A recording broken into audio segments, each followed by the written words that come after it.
ফিলিস্তিনের গাজা উপত্যকায় যুদ্ধবিরতির জন্য আঞ্চলিক শক্তিগুলোর মাধ্যমে চাপ সৃষ্টি করবে যুক্তরাষ্ট্র। দেশটির প্রেসিডেন্ট জো বাইডেন একথা জানিয়েছেন বলে বিবিসির এক প্রতিবেদনে বলা হয়েছে। প্রেসিডেন্ট জো বাইডেন বলেছেন, জিম্মিদের মুক্তি এবং ক্ষমতা থেকে হামাসকে অপসারণ সহ গাজায় যুদ্ধবিরতির জন্য যুক্তরাষ্ট্র আঞ্চলিক শক্তিগুলোর সঙ্গে আরেকটি চাপ সৃষ্টি করবে।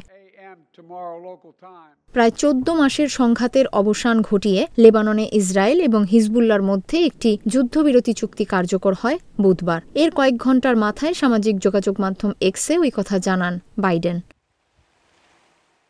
হামাস বলছে তারা গাজায় যুদ্ধবিরতি চুক্তির আশা করেছিল, কিন্তু ইসরায়েল দাবি প্রত্যাখ্যান করে চলেছে। তারা বিষয়টিকে আত্মসমর্পণ বলে মনে করে।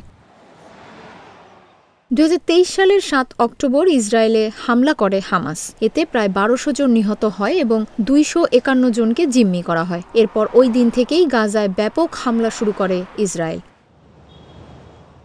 হামাস পরিচালিত স্বাস্থ্য মন্ত্রণালয়ের মতে, তখন থেকে গাজায় 44,000-এর বেশি মানুষ নিহত এবং বহু মানুষ আহত হয়েছে। কাতার সম্প্রতি ফিলিস্তিনি ভূখণ্ডে একটি যুদ্ধবিরতি এবং জিম্মি মুক্তি চুক্তিতে মধ্যস্থতা করতে সহায়তা করার প্রচেষ্টা স্থগিত করেছে। দুই পক্ষ যথাযথভাবে এগিয়ে না আসায় এ অবস্থানে গেছে তারা। অবশ্য এরই মধ্যে হামাস লেবাননের যুদ্ধবিরতিতে ইতিবাচক প্রতিক্রিয়া জানিয়েছে। বলেছে তারা গাজায় একটি যুদ্ধবিরতি বিবেচনা করতে প্রস্তুত। হামাস নেতা বাসেম নাইম বিবিসিকে বলেছেন, আমরা ভ্রাতৃপ্রতিম লেবাননের জনগণের অটলতা এবং ফিলিস্তিনি জনগণের সাথে তাদের অবিচ্ছিন্ন সংহতির প্রশংসা করি। আমরা গাজায় আগুন বন্ধ করার যে কোনো প্রচেষ্টায় সহযোগিতা করার প্রতিশ্রুতি ব্যক্ত করি এবং আমরা আমাদের জনগণের বিরুদ্ধে আগ্রাসন নিয়ে উদ্বিগ্ন।